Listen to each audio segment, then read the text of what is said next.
अवधूत चिंतन श्री गुरुदेव दत्त श्री स्वामी समर्थ तुमचं सर्वांचं माझ्या चॅनलमध्ये खूप खूप मनापासून स्वागत आहे।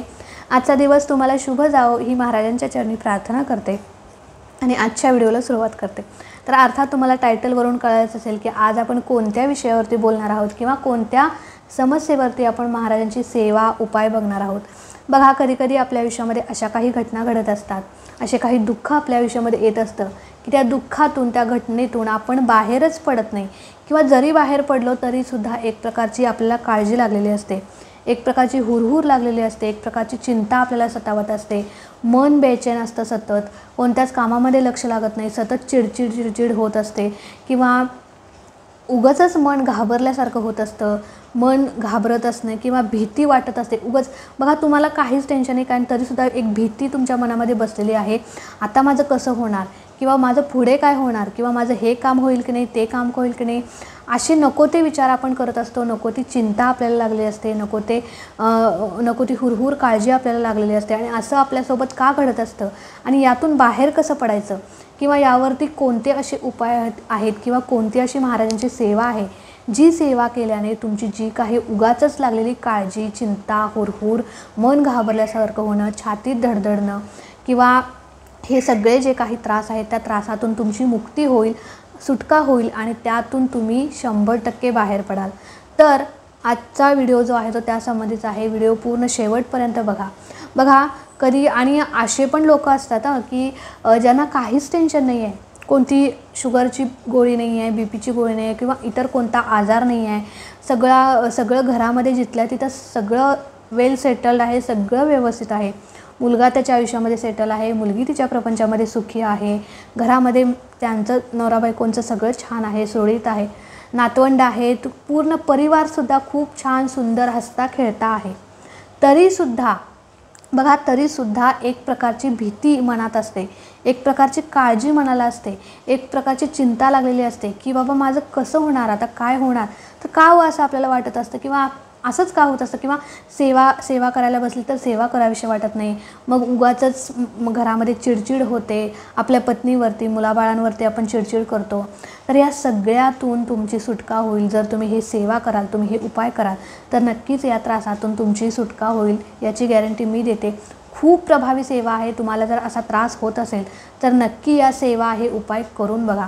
तर त्यातला पहिला उपाय कोणता आहे बघा, तुम्ही रोज आपण आंघोळ करत असतो, पण आंघोळ करताना आपण काय करतो की गरम पाणी घेतो, कोणी गार पाण्यानं आंघोळ करतं, पाणी घेतो, आंघोळ करतो, झालं। पण बघा, आंघोळ करताना आपल्याला एक उपाय करायचा आहे किंवा एक वस्तू जी आहे ती आपल्या आंघोळीच्या पाण्यामध्ये टाकायची आहे।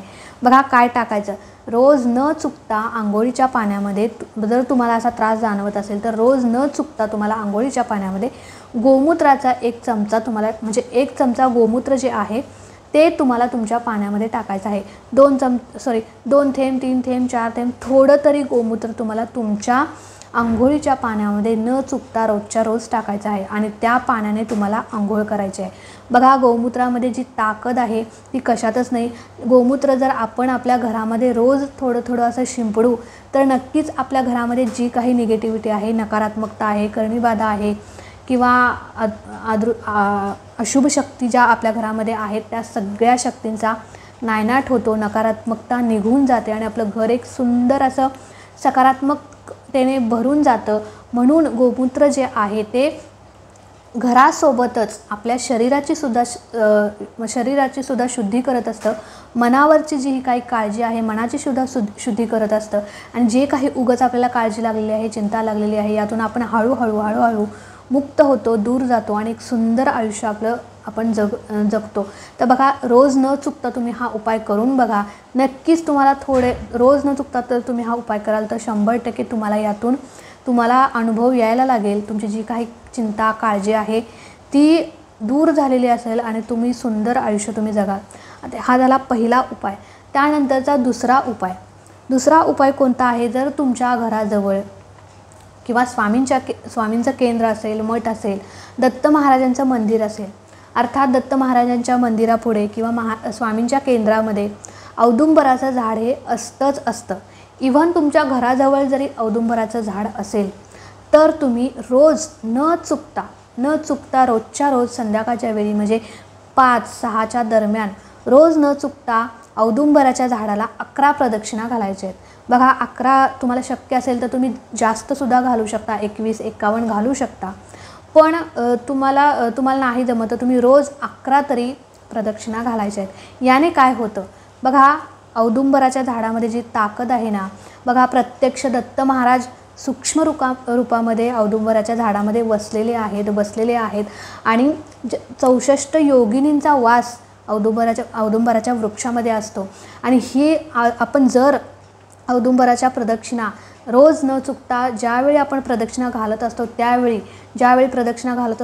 आपलं जी काही काळजी असते, चिंता असते, ही काही मन घाबरणं म्हणजे छाती धडधड हा काही जो आपल्याला त्रास होतो ना, तो त्रास आपला हळूहळू कमी होत जातो असं म्हटलं जातं. आणि ते जे काही वलय असतं किंवा ज्या काही पॉझिटिव्ह वाईब्स त्या औदुंबराच्या वृक्षापाशी असतात, त्या सगळ्या वाईब्स आपल्याला आपल्या शरीरामध्ये म्हणजे संचार करतात आणि शरीरातील किंवा मनातील जी काही निगेटिव्हिटी आहे, काळजी चिंता आहे, ती दूर होण्यास मदत होते असं म्हटलं जातं. तुम्ही नक्की हा उपाय करून बघा. 100% नव्हे 100% तुम्हाला चांगलाच रिझल्ट येणार, याची गॅरंटी मी देते. रोज न चुकता करा. बघा 21 दिवस तुम्ही करून बघा, तुम्ही रोज कराल याची शाश्वती मी देते. तर काय करायचं आहे, रोज तुम्हाला औदुंबराच्या 11 प्रदक्षिणा घालायच्या आहेत. त्यानंतरचा तिसरा आणि सगळ्यात महत्त्वाचा उपाय, तुम्हाला हे 2 उपाय करायला जमले तर अर्थात करा, नसेल तर हा तिसरा उपाय तुम्ही करा. तिन्हीही करायला जमले तर अतिशय उत्तम. तिसरा उपाय जो आहे तो खूप खूप खूप प्रभावी आहे. बघा, तर काय करायचं, तुम्हाला जर असा त्रास होत असेल, उगाचच घाबरल्यासारखं, छातीत धडधड, बेचैन होणं आणि यातून तुम्हाला बाहेर पडायचं आहे तर पण बाहेर पडता येत नाही, अशा वेळी तुम्ही काय करायचं, जे औदुंबराचं झाड असतं बघा, औदुंबराच्या झाडाखाली औदुंबराच्या झाडाची काडी पडलेली असते बघा. मी परत एकदा सांगते, खाली पडलेली जी काडी असते ती तुम्हाला घ्यायची आहे.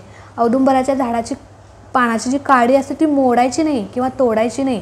जी खाली पडलेली काडी असते ती तुम्हाला उचलायची आहे. पडलेल्या असतात म्हणजे बऱ्याच काड्या खाली पडलेल्या असतात, त्यातली एक काडी तुम्हाला घरी आणायची आहे उचलून. छोटी आणा, मोठी आणा. घरी आल्यानंतर तिला स्वच्छ पाण्याने एकदा धुवायचं आहे, दुधाने एकदा स्वच्छ करायचं, म्हणजे दुधाने एकदा धुवून घ्यायचं. आणि त्यानंतर ती जी काडी आहे तुम्हाला तुमच्या गळ्यामध्ये बांधायची आहे, हातामध्ये बांधायची आहे. इवन जर तुम्ही गळ्यामध्ये किंवा हातामध्ये बांधण्यासाठी कम्फर्टेबल नसाल तर तुम्ही ती काडी जी आहे विधिवत त्या काडीची पूजा करून महाराजांच्या पुढे ठेवायची. पाण्याने दुधाने स्वच्छ करून महाराजांच्या पुढे ती काडी छोटीशी ठेवायची. त्यानंतर तिच्या हातामध्ये ती काडी धरायची. एक माळ श्री स्वामी समर्थ मंत्राचा करायचा, एक माळ श्री गुरुदेव दत्त या मंत्राचा जप करायचा. आणि त्यानंतर ती जी काडी आहे ती तुम्हाला छोट्याशा कागदामध्ये बांधायची. आणि तो कागद जो आहे, ती पुडी जी आहे ती तुमच्या सतत जवळ राहिली पाहिजे अशा ठिकाणी ठेवायची. तुमच्या पर्समध्ये ठेवू शकता, तुमच्या खिशामध्ये ठेवू शकता, जेणेकरून अशा ठिकाणी ठेवा जेणेकरून तुमच्या ती काडी सतत जवळ राहिली पाहिजे. बघा, हा उपाय जो आहे तुम्ही नक्की करून बघा. खूप प्रभावी उपाय आहे. अनेक लोकांना या उपायाने फरक पडलेला आहे, अनुभव आलेला आहे. तर हा अगदी साधा सोपा उपाय, जास्त काही याला करावं लागत नाही. तर नक्की तुम्ही हा उपाय करून बघा. बघा, असे प्रॉब्लेम जर आपल्या आयुष्यामध्ये चालू असतील तर काय आपल्या आयुष्याला अर्थ आहे. बघा, आयुष्य हे खूप छोटं आहे, खूप सुंदर आहे. आयुष्यातला प्रत्येक क्षण आनंदाने जगला पाहिजे. बघा, 84,000 योनीतून ज्यावेळी आपण मुक्त होतो त्यानंतरचा जो जन्म आपल्याला मिळत असतो तो मनुष्य जन्म आपल्याला मिळत असतो. आणि इतक्या कष्टाने आपल्याला हा जन्म मिळालेला आहे. अर्थात त्या जन्माचं आपण सार्थकच केलं पाहिजे. उगाचच काळजी, उगाचच टेन्शन, उगाचच एक हुरहुर, असे उगाचच डिप्रेशनमध्ये जाणं. आणि डिप्रेशनमध्ये गेल्यानंतर एक विचार आपल्या मनात येतो की आता सुसाईड करावं की काय. बघा, आत्महत्या करण्यासारखं महापाप या जगामध्ये नाही. आणि प्रत्यक्ष गुरुचरित्रामध्ये सांगितलेलं आहे की जो व्यक्ती आत्महत्या करतो त्याला कुठेच मुक्ती मिळत नाही, असं प्रत्यक्ष गुरुचरित्रामध्ये सांगितलेलं आहे. म्हणून असे विचार तुम्ही करू नका. जी काही काळजी लागलेली आहे, हुरहुर चिंता लागलेली आहे, यातून बाहेर पडण्यासाठी हे उपाय, ही सेवा तुम्ही नक्की करून बघा. नक्कीच तुम्हाला चांगला अनुभव येईल, चांगले रिझल्ट येतील. तर आजच्या व्हिडिओमध्ये तर जे काही सेवा उपाय आहेत ते तुम्हाला अर्थात कळाले असतीलच. तर काही तुम्हाला प्रश्न असतील तर तुम्ही नक्की मला कमेंट करून विचारा. चला आजचा व्हिडिओ इथेच एंड करते आणि व्हिडिओ कसा वाटला मला नक्की सांगा। व्हिडिओ जर आवडला असेल तर नक्कीच लाईक करा, शेअर करा। चॅनलवरती नवीन असाल तर चॅनल सबस्क्राईब नक्की करा। भेटूया अशाच एका नवीन व्हिडिओसोबत, नवीन सेवेसोबत। तोपर्यंत खुश राहा, आनंदी राहा आणि सर्वात महत्त्वाचं स्वामींची सेवा करत राहा। श्री स्वामी समर्थ।